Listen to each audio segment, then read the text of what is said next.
Montreal, the everyday and the extraordinary. The Elias Macco Show on CJAD 800.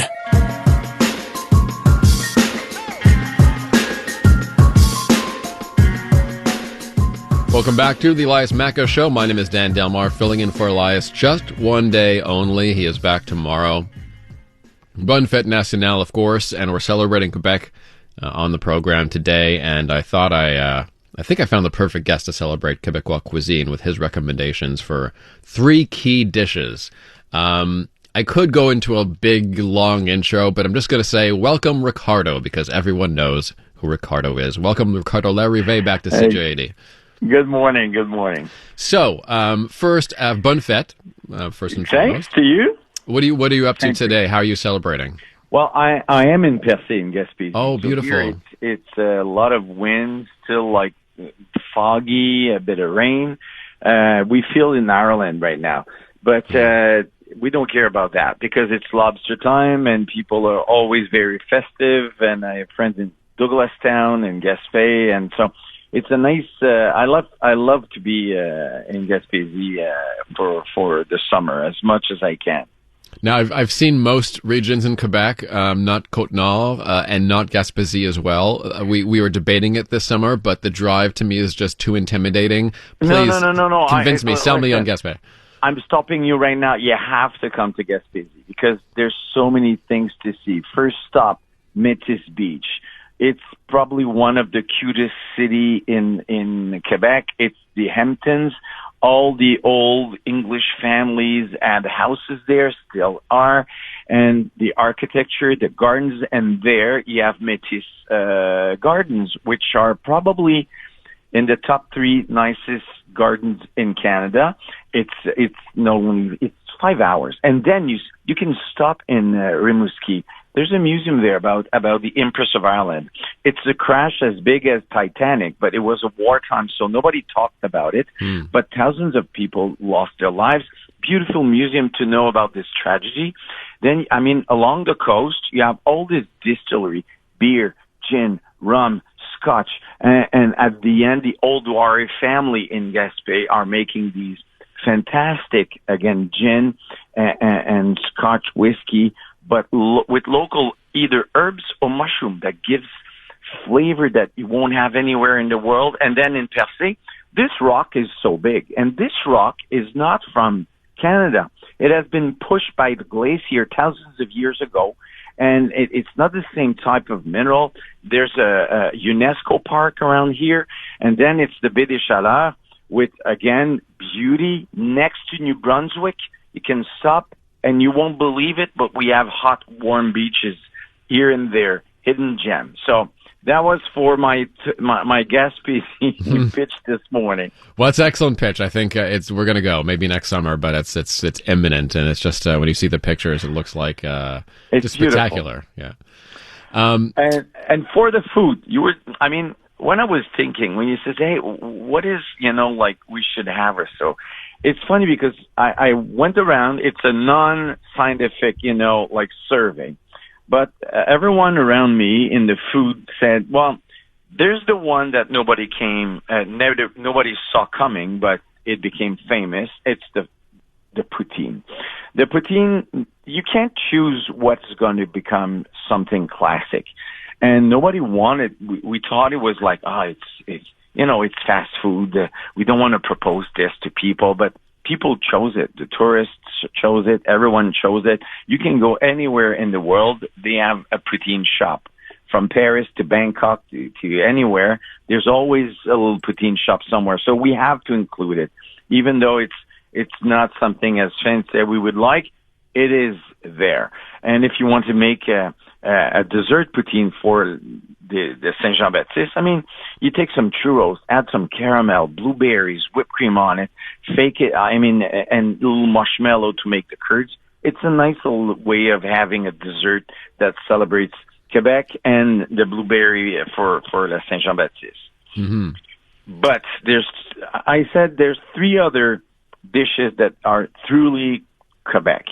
It's the tourtière because there's a battle between Lac Saint-Jean, Montreal, and Gaspésie. And this dish is really like from the first French settlers, and it became something, and we matched it with an English staple, ketchup, but not just the red ketchup we put on fries. The ketchup with the tomato and fruit ketchup, the cucumber ketchup, that's straight from England, and we love to mix these two. We can't stop by putting chômeur from the Great Depression, creating a dessert with nothing except what they had on end.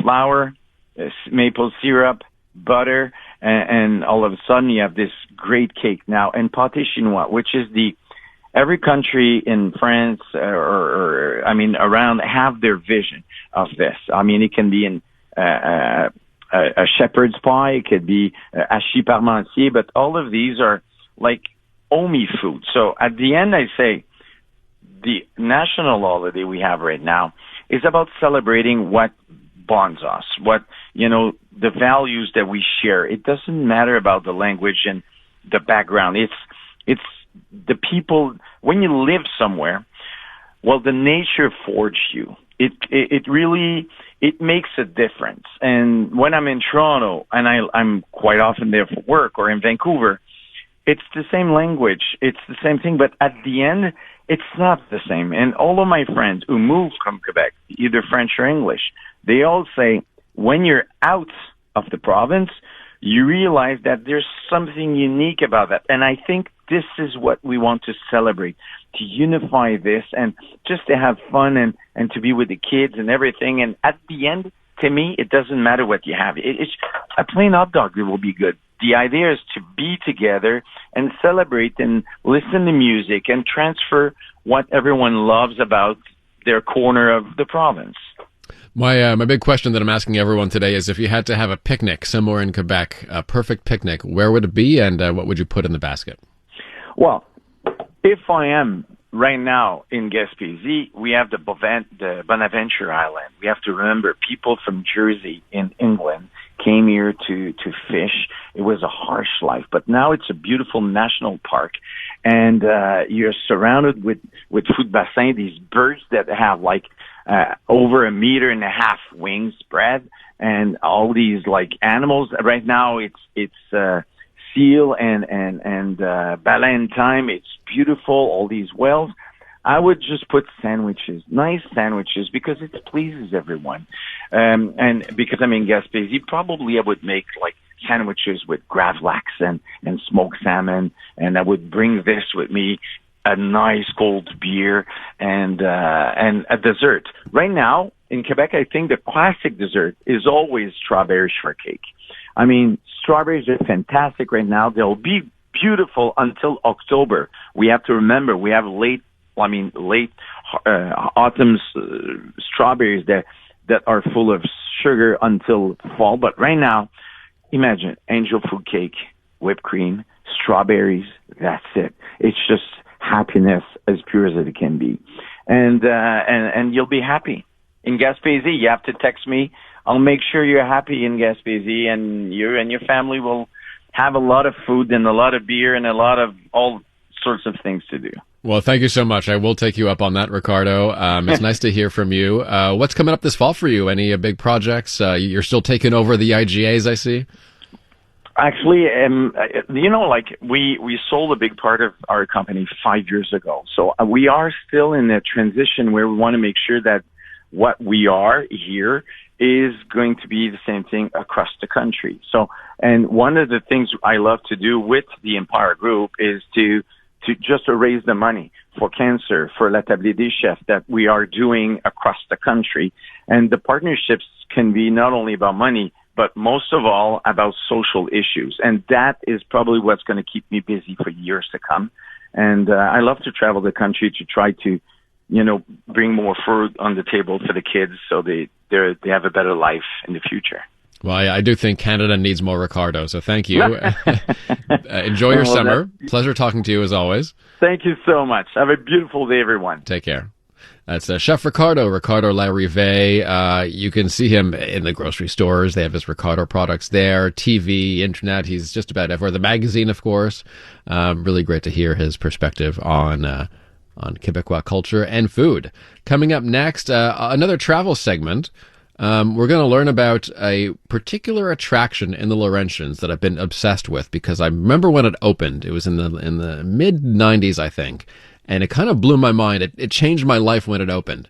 It's a trail called the Petit Train du Nord, and we'll talk to someone from the Petit Train du Nord organization in a second, and we'll also talk about a form of tourism that makes Quebec more accessible for those with a disability or who can't get around. So that is all on the way. Tourism on the Elias Macco Show, 10-7. The newest tracks. Let's go.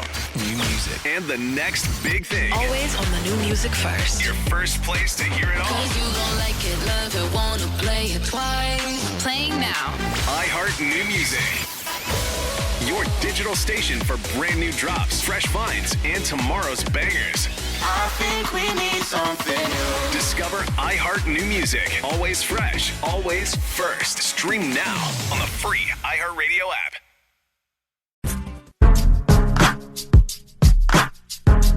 Montreal, the everyday and the extraordinary. The Elias Macco Show on CJAD 800. Good morning, Dan Delmartin for Elias. He is back tomorrow talking about Quebec tourism and celebrating Quebec on this Fête Nationale. Saint-Jean? Is anyone still saying Saint-Jean? I'm not sure. Anyway, I want to take you now to what is, I've always said is my favorite spot in Quebec, but quite possibly my favorite spot on planet Earth. And the story behind it real quick is that when I was younger, I grew up in the Laurentians. People were far apart there, so I was often a loner and did a lot of biking on my own and sometimes in unsafe situations along the two-lane highways there, the 117 and all that. Not the best if you're 12, 13 years old or whatever, or trying to get around town on a bike. So I was elated when they finally opened the Petit Train du Nord. I believe that was in the mid-90s, but we'll get the full story from our guest here. Serge Castellano is responsible for patrol and events with the Petit Train du Nord, a 200-plus multi-purpose biking, hiking, walking a trail that makes its way through the Laurentians, and it is a pure delight. Serge, welcome to CJAD. Thank you. When did the Petit Train open? We're celebrating our 30th anniversary this year, so it's about 30 years ago that it became a trail from Saint-Jean to Mont-Laurier, and now it goes all the way down to Bois-des-Filions. Yeah, so it's as you said, it's over 230 kilometers. So it does reach pretty much Laval, right? I mean, you're kind of on the right before the bridge, or does it go crossing? That is correct. Yeah, just before the bridge. So and do you does the trail go over the bridge as well and hit Laval, or does it start just after Laval? Just after, yeah. Okay, and so that takes you 200 kilometers up through all the towns in the Laurentians, Saint-Sever, big touristy town, Mont-Tremblant, of course, which is beautiful, all the way up to Mont-Laurier. And that's the final destination there, right, Mont-Laurier? That's correct. Yeah, okay. Kilometer 201 is the last kilometer of the trail, which is the old train station in Mont-Laurier. Okay. How many people do the whole thing on in one weekend on a regular basis? Do you have like a? Oh my God! I can tell you that last year was over 2 million passengers. Wow. So yeah, it's pretty busy. It's pretty busy on the weekends, especially when it's a sunny day. Like today. Today is a beautiful day, and it's already pretty busy on the trail. Are you on the trail now? I am at the train station in Prévost. Oh, nice. We just sent our patrollers, student patrollers out patrolling. Yeah, I should mention, for those who haven't seen the trail, so it used to be an actual train track, train line, and so a lot of the train stations were preserved, and they are now housing bike repair shops, coffee shops, sandwich shops, so that as you're biking along the way, you have these just beautiful cultural experiences in every town that you stop. Yeah, exactly. And how many volunteer patrollers are up and down the Petit Train on a typical summer day? Well, I have on the roster, I have over 40 active volunteers that are patrolling. These are non-paid volunteers. And then I have in the summertime, this year I have 18 employees. So they work 35 hours a week each. So I have all these people on the trail from Mont-Laurier all the way to Bois-des-Filions. They're patrolling. They're patrolling today. I mean, if you're going on the trail today, I'm sure you're gonna meet some along the way. How did you fall in love with Le Petit Train? Well, I moved to Prévost about 17 years ago, and I live just by the trail. from my office from the train station where I live, it's a 5-minute bike ride or a 10-minute walk. And so I decided that when I'm going to be actively changing career, which I've done about a year and a half ago, I'm going to be working for Le Petit Train du Nord, and I was lucky enough to be hired as the patrol and events coordinator for Le Petit Train du Nord. I'm so excited. It's not even working, to be honest. It's a lot of fun. That's amazing. I get to patrol as well, right? So I get to ride my bike in a summer and cross country ski in the winter. Well, it's pretty much a dream job. If you need a successor, let me know. Yeah. What's coming up this summer? Are any special events happening on the Petit Train? Well, we have events all the time. Like today, Saint-Jean-Baptiste Day. I'm at the Quebec train station, and they have a big event tonight across in the parking lot where France d'Amour is going to be playing at 8:00. And then there's events all the time. Last weekend we had the Ironman in Tremblant. In the fall there's the Marathon du Petit Train du Nord, which is the biggest event that we have for the year. It's over 6,000 people over 2 days. And then every municipality along the way they're doing events throughout the summer. One texter, Tony, writes in, Dan, is there a walking path? Actually, it's walking, biking. You can do anything, really. It's a multi-purpose path, right? So it's welcome for all? That's correct. The only thing you can do is take your dog out for a walk on the Petit Train du Nord, for safety reasons, for the dog and for the users of the trail. It's not very wide, as you know, right? Yeah, it's not too wide. The cyclists can go very fast. I get the rule. I as a dog owner, I'm a little disappointed that we can't figure out a way. I would push for that maybe one day. But one trick I have used, and I hope this is okay with the train people, is I have a little 20-pound dog who goes in a backpack on my back when I'm biking. And so we've done that many times for 5-6 years now. Is Poppy the dog will be on my back. She'll never touch the ground on the Petit Train. So hopefully that's allowed. But if you can take your dog on your back, then they're not causing much of a disturbance, right? Yeah, if you visit the site, we have the rules of the Le Train du Nord on the site, and there's something specific about dogs and little dogs that are in containers on the bike or in the backpack. Awesome. Well, I appreciate that because she loves going on our trips.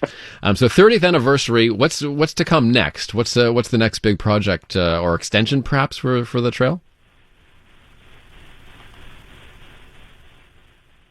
Oh, did we lose Serge? Oh, Serge, are you there? Yeah, sorry, I don't know what happened. No worries. But I'm here. Just asking, after 30 years, what's next? Is there any big projects or big dreams in the works for the Petit Train? Well, there's a lot of projects and dreams. I'll just tell you about a couple of things we've been doing for the last year or so.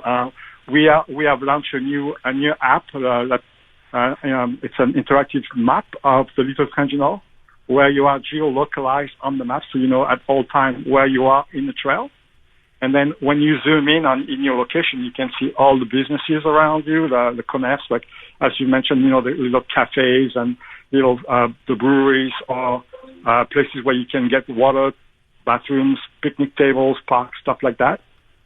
And we also launched last year our Passport Découverte, which is a little booklet that has a really cool stories about all the areas and little towns all along the trail. And the users, they can go to the train station or different businesses and get their pages stamped, proving that they've traveled the Little Train du Nord. And when they get to the Prévost train station, they get a little an écusson, I don't know what the word in English is, that we give to them, and then they can sew that onto their backpack or the fabric clothing or hat or whatever. Oh, great. Well, that sounds fun. And the last thing I'll mention is that sometimes you go on the Petit Train and you'll pull off, and people who know this, and you might find this, tiny little beach somewhere. Yeah. All alone, right? There's no one else there. Maybe you and your family, you and your partner, and you look around, and it could be a nice sunny day, like on a summer day, and you're looking around and like, am I in Cabo? Like, am I in Mexico, in Cancun? Because it looks like a tropical paradise. And there are parts of the Petit Train where you just get so lost and so enthralled, you'd swear you're in paradise. Yeah, the other thing I'd like to mention is if you go early in the morning on the trail, you'll see a lot of deers, you'll see wild rabbits, you'll see there's a lot of wildlife all along the trail. There's beavers, there's foxes. It's pretty animated in the morning when there's less traffic. you could be in Prévost and feel like you're in the middle of nowhere. Yeah. Serge Castellano, nice conversation. Thanks so much. He is responsible for patrol and events with Le Petit Train du Nord, 200 plus kilometers of biking and walking paths heading from just north of Laval right all the way up through the Laurentians and to Mont-Laurier, a truly special place to take advantage of this summer. Thank you, Serge. Thank you for having me. Have a great day. Have a good Saint-Jean. Thank you. You too. Take care. Hello, Canada. This is Bryan Adams Radio. Hosted by Bryan Adams himself. We'll play a few of mine, a ton of my favorites, and some must-hear behind-the-scenes stories from the world of rock and roll. I'm coming to get you!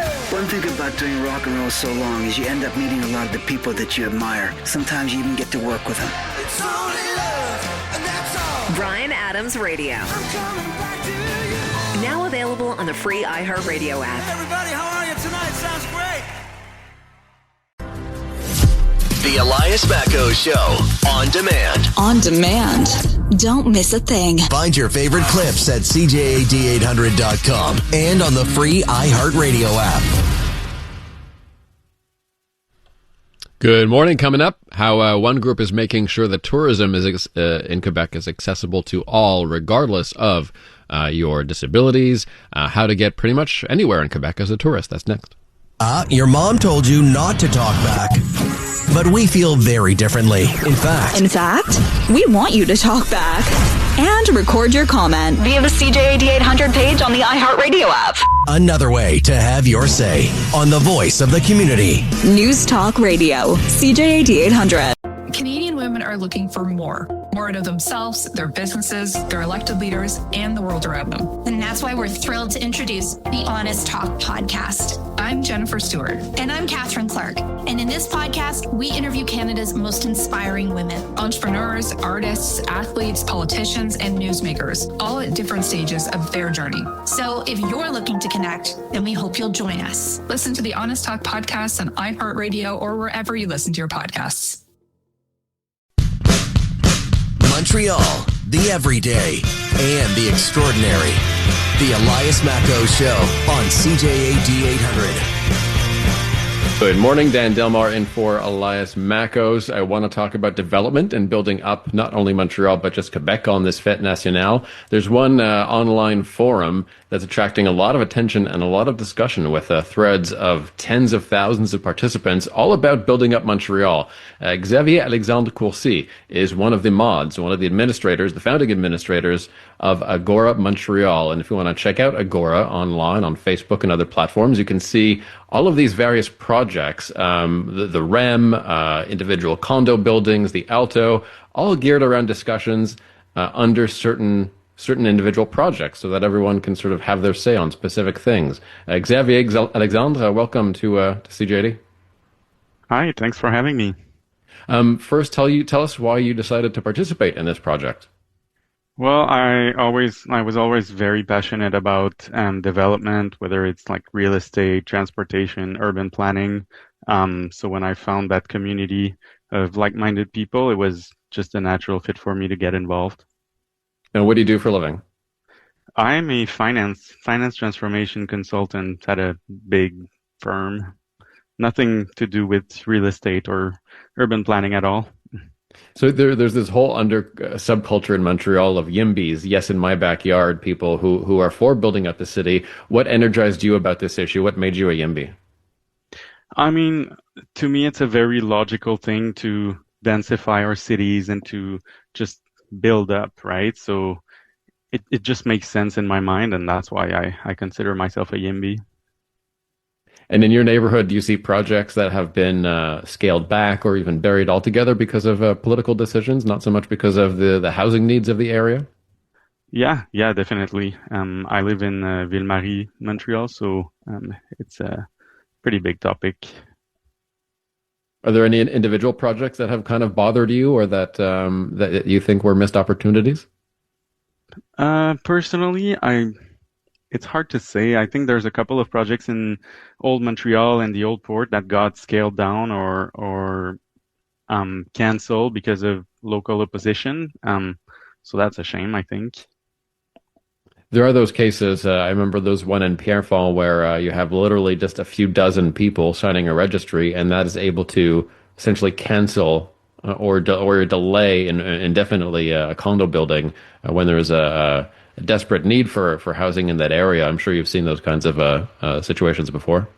Yeah, definitely. And we discussed them on the site as well. What's one of your favorite threads right now on the site? What's a really hot topic? I mean, so the most discussed topic in our history is the RAM, with about 10,500 individual posts. So that's a big record. I would say the most hotly debated topic historically has been the height limit of buildings in the city. So no building can be higher than Mount Royal in Montreal. I think this is a pretty polarizing topic, and our members are split pretty 50-50 on the issue. I'm not sure if you listen to CJAD a lot, but that's the one thing I've been talking about in terms of real estate in Montreal for like 15 years, this crazy don't build taller than the mountain thing. It drives me crazy. When I was a journalist, I think it's crazy. Like, I think you have to be, it's one thing if you're like sort of next to the mountain. Obviously, we don't want to encroach on our beautiful park. But, you know, I've been hearing heritage people make arguments for buildings that need to be scaled back, you know, that are 3-4 kilometers away from the mountain, right? Citing the mountain as reasons why we should scale it back. Il y a comme un délire avec la montagne, non? Yeah, I think there's pros and cons on the subject. Even myself, I evolved, like my thoughts have evolved on this. I think when I was younger, I was very pro like super tall skyscrapers everywhere. And now I have a bit of a more, how can I put it, more humane way of seeing it. Like, you know, our neighborhoods in Montreal are pretty dense, even though they were like 3 or 4 floors up, right? So is there a way that we can replicate that everywhere, rather than building like those super tall buildings? It's a very interesting topic, that's for sure. Would you say that most of the members on Agora MTL are pro building up, may even be pro getting rid of the mountain rule? No. As I said, I think they're very split 50-50. Okay. With hundreds of examples on both sides, right? Like a lot of people cite Europe as a good example where most cities are not that tall and yet are super dense, versus the Dubais of the world, where it's like only tall skyscrapers, right? What's your message maybe to the mayor of Montreal or politicians who might be watching the discussions here? Oh, I would say just read the site, and we try to be super objective and maintain a safe space for all opinions. So listen to your constituents and read our site. It's full. We have about 4,200 real estate projects documented across Greater Montreal. So it's a pretty good database of projects. And just, objectively, it does seem like a lot of the growth in southern Quebec is happening in the 450, in the 819, because things are being pushed out of Montreal. Things, projects, even people, myself and my family, we could have bought in the city. I often tell the story of basically a 2-bedroom condo in Griffintown was the same price as a full freestanding home 1 hour north with a lot of land around it. So the choice for my family wasn't very difficult because we love the Laurentians. We love it here. But for people that are trapped in the city, you're really paying a premium to live in Montreal, right?